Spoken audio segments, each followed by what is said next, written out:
Voilà, aujourd'hui je vais vous parler d'une notion très importante dans votre vie de tous les jours, mais aussi dans le cours de sciences. Il s'agit de l'énergie.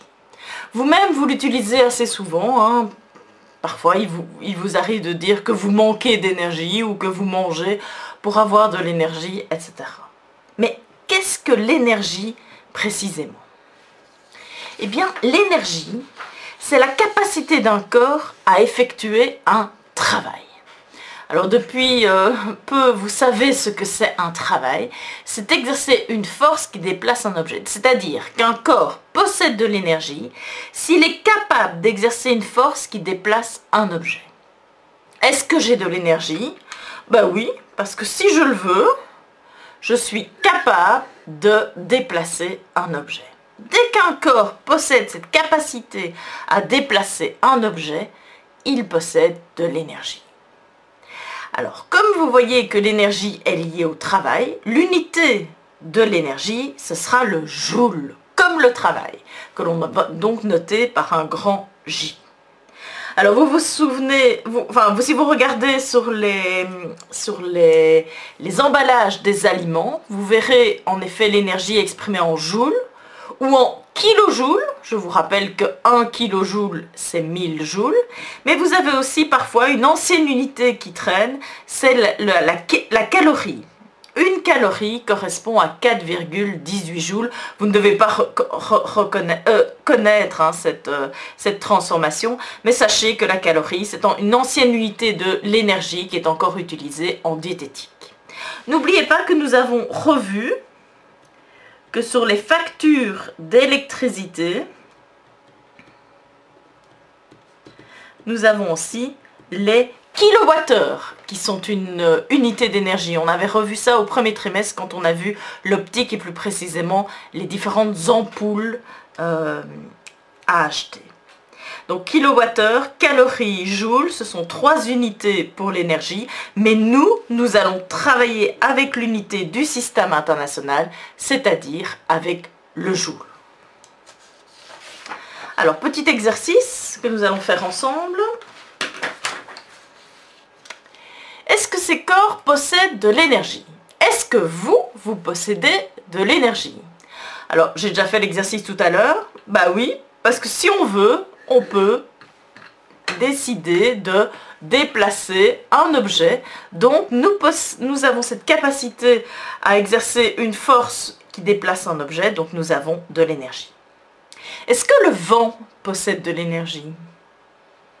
Bah oui, parce que si, par exemple, en automne, le vent, hein, si une bourrasque de vent est capable de déplacer, par exemple, des feuilles mortes. Une voiture qui roule. Alors, si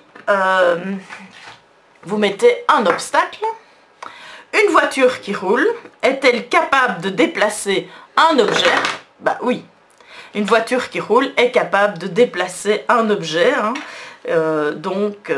d'appliquer une force qui déplace un objet. Donc une voiture qui roule possède de l'énergie. Une pierre déposée sur le trottoir devant NDC.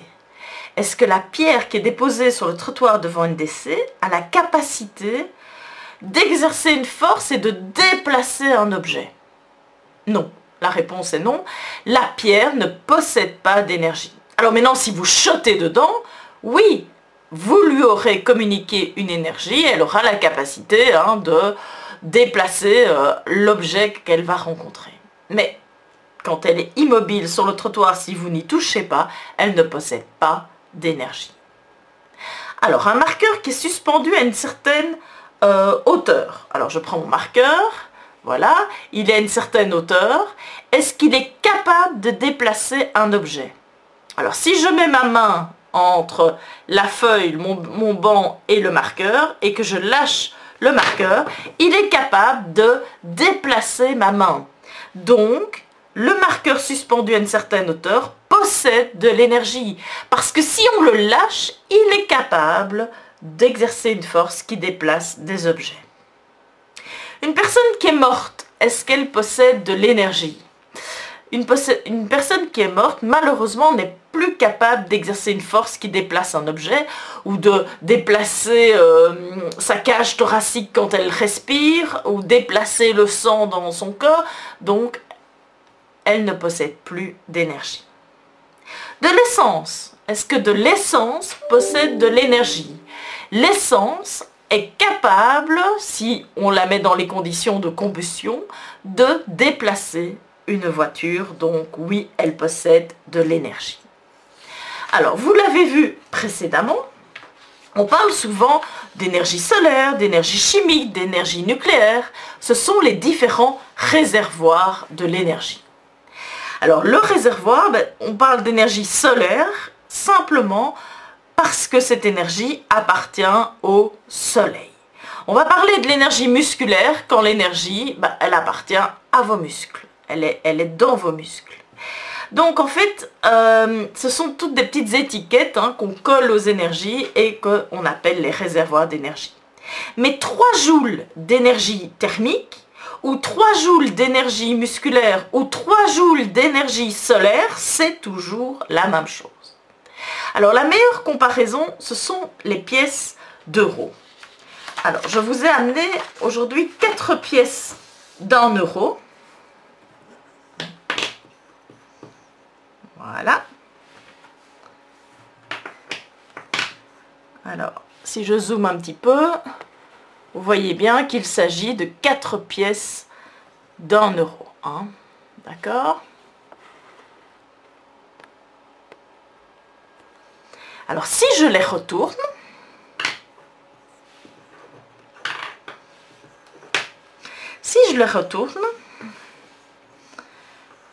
vous voyez évidemment que, voilà, je les mets dans l'ordre, voilà, dans le bon sens.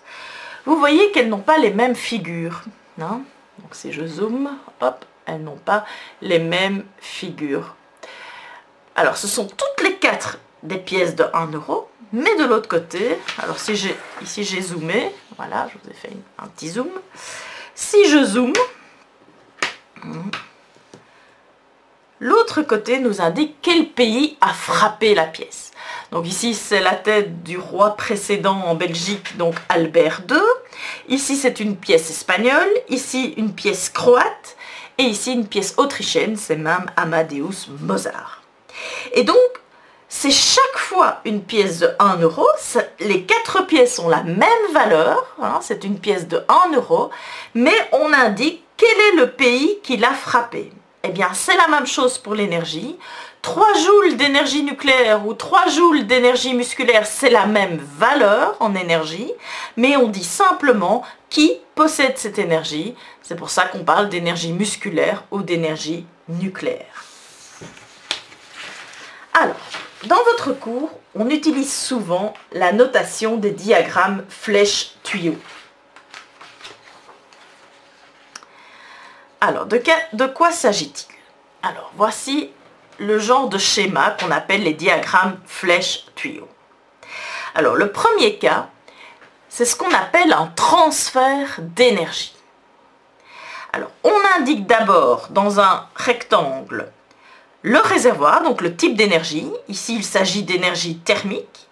Et puis, on indique, entre parenthèses en dessous, quel est l'objet qui possède cette énergie. Et ici, vous êtes dans le cas où vous déposez la main sur un radiateur. Donc au départ, l'énergie thermique appartient au radiateur et il y aura un transfert de cette énergie thermique qui va se retrouver après au niveau de la main. Donc, c'est bien un transfert d'énergie. C'est le même type d'énergie, le même réservoir d'énergie, mais l'objet change. L'énergie thermique est passée du radiateur à la main, c'est ce qu'on appelle un transfert d'énergie. L'autre exemple n'est pas un transfert d'énergie, mais une transformation d'énergie. Voici l'exemple. Je frotte mes mains l'une contre l'autre.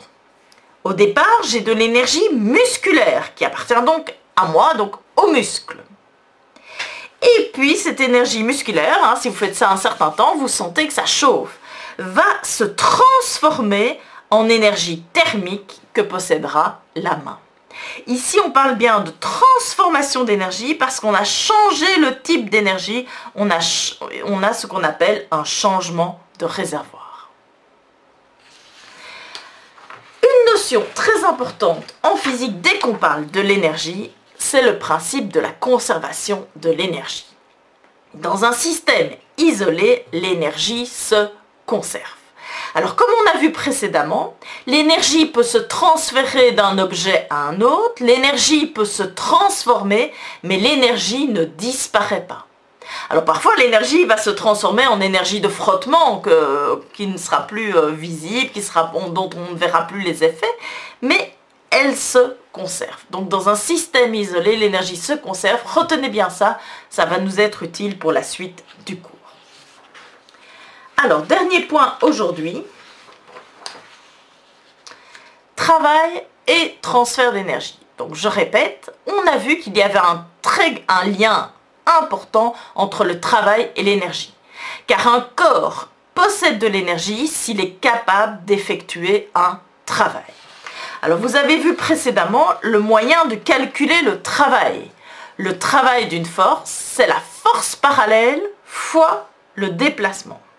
Eh bien, si vous calculez le travail de la force, eh bien ce travail que vous avez calculé sera égal à la variation d'énergie, c'est-à-dire l'énergie finale moins l'énergie initiale.